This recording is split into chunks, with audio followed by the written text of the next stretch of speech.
L'article 49, alinéa 3. Une 12e journée de mobilisation. Le Rassemblement national et sa liste sont à 32,4%. Je dissous donc ce soir l'Assemblée nationale. Une rupture totale avec la politique d'Emmanuel Macron. Nous avons des alliances contre nature aux deux extrêmes. Les masques tombent. Bonjour à tous, ici Ryuda. Je crée des vidéos sur YouTube dans lesquelles je fais principalement de l'analyse de manga. Déjà que je suis pas très actif, j'ai conscience que cette vidéo à caractère politique risque de diviser, voire même de nuire à cette chaîne. Tant pis, ces quelques minutes valent largement ce risque. Je ne suis ni politicien, ni syndicaliste, ni même membre d'une association. J'ai mes propres opinions, certes, mais je pense que ce qui se passe actuellement dépasse nos convictions politiques personnelles. Vous n'êtes pas sans savoir, majorité écrasante du RN aux européennes, dissolution de l'Assemblée nationale et législatives précipitées dans les semaines qui suivent. Ces derniers jours ont été riches en rebondissements et il y a beaucoup de choses à dire, mais j'aimerais ici qu'on se focalise sur l'essentiel. Le 30 juin et le 7 juillet signeront une nouvelle ligne politique pour les 3 prochaines années, si ce n'est plus. À l'heure où j'enregistre cette vidéo, il semble que cet avenir sera principalement disputé entre deux blocs. L'Union des gauches, le nouveau Front populaire, et le Rassemblement national, qui n'est pas non plus fermé à l'idée de faire une alliance avec des partis de droite. L'objectif de cette vidéo n'est pas de vous dire pour qui voter. Je ne suis aucunement légitime à vous imposer mes convictions politiques personnelles. Mon objectif ici, c'est de donner les outils pour trouver ses propres réponses. Encore, faut-il se poser les bonnes questions.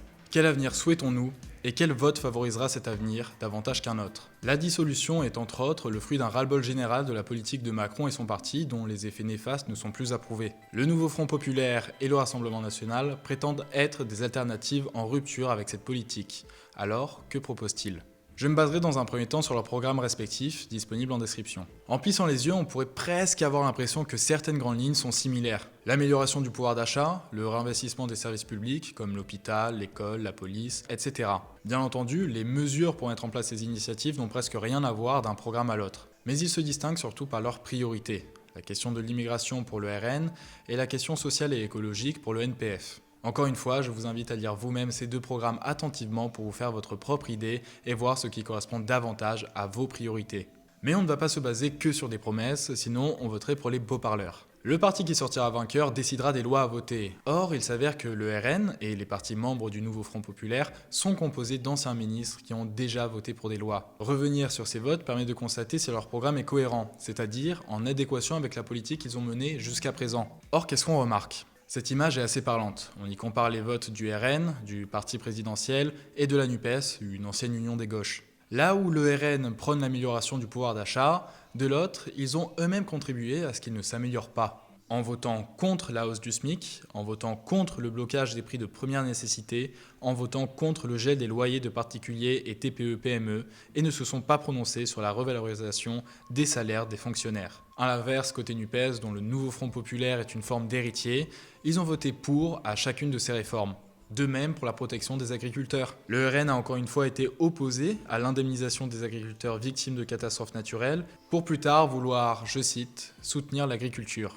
Les services publics, je vous laisse constater. Recrutement de sapeurs-pompiers et revalorisation de leurs salaires, contre. Augmentation des moyens alloués aux hôpitaux et rémunération des soignants, contre. Régulation de l'installation de médecins pour lutter contre les déserts médicaux, contre. A l'inverse, la NUPES, pour et pour.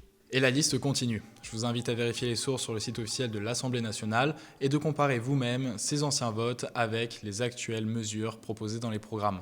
Ainsi, vous l'aurez remarqué, la position du RN est largement alignée sur celle du parti présidentiel. Plutôt étonnant pour un parti qui prétend rompre avec la politique de Macron.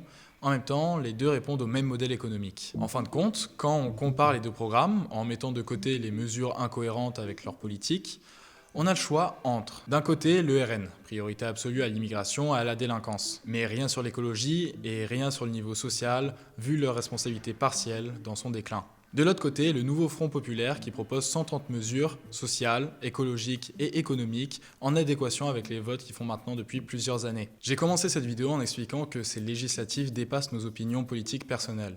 Et je le pense. Ma conclusion est bien entendu influencée par ma vision politique. Je me suis efforcé tout du long à ne pas rappeler que le Front National, bien qu'ayant changé de nom, reste un parti d'extrême droite à la vision totalitariste, sexiste et xénophobe, qu'on connaît sa dangerosité par le passé avec l'Allemagne nazie, l'Italie fasciste et même la France collaboratrice, ou même de nos jours avec par exemple toujours l'Italie. Mais je comprends que ce ne soit plus suffisant. Qu'après avoir fait barrage pour la je ne sais combienième fois et que malgré tout on continue de s'enfoncer plus profondément dans la misère et l'insécurité, on est tenté de se demander à quoi bon faire barrage pour éviter le pire alors qu'on est déjà en train de le vivre.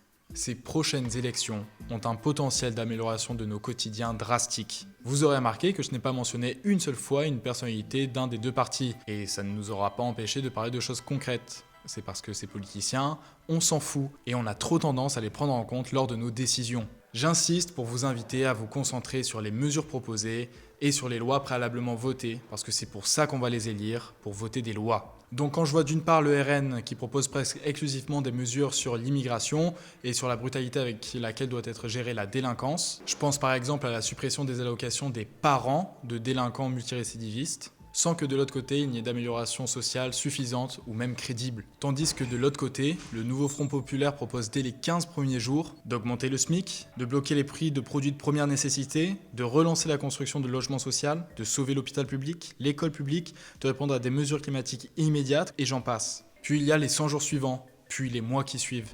Non pas que l'intégralité va se réaliser, non pas que toutes les mesures soient bonnes et ne méritent pas d'être retravaillées, voire exclues. Mais nous avons au moins une assurance. Cette ligne politique, sociale, écologique et économique, ils la défendent depuis maintenant plusieurs années. Leur première initiative, au lendemain de leur potentielle victoire, sera l'abrogation de la loi retraite. C'est la même qui a signé une nouvelle rupture drastique entre le peuple et le parti présidentiel qui nous a justement mené à la dissolution et donc ces législatives. Quant à la première loi qui sera votée pour le RN, il s'agira de l'abrogation du droit du sol. Malgré que le Front Populaire propose aussi son lot de mesures à ce sujet, il est vrai que cette question est largement plus prioritaire, non pas efficace pour autant, dans le programme RN. Mais au bout d'un moment, si on préfère rendre la vie impossible aux étrangers et aux plus précaires, sans pour autant voir son niveau de vie significativement s'améliorer, le tout en votant pour une partie des responsables de cette situation de crise, c'est peut-être que la haine des autres est devenue plus importante que son propre bonheur. Alors je vous le redemande, quel avenir souhaitez-vous ? Vous avez les programmes en description et l'ensemble des votes à l'Assemblée nationale sur leur site officiel. S'informer sur l'avis d'experts au travers de médias, indépendants bien sûr, si on veut garantir un minimum d'intégrité, est une initiative louable. Mediapart, Le Média ou Canard Réfractaire sont des options. Je vous invite bien sûr à en proposer d'autres. Encore une fois, je suis très intéressé par les questions de politique, mais ne suis en aucun cas un expert. Toute correction ou discussion seront les bienvenues dans le calme et respectueux espace commentaire, même quand on n'est pas d'accord. Malgré le caractère inédit de cette vidéo, le slogan de fin reste tout de même adéquat. Observez, déduisez, partagez, portez-vous bien.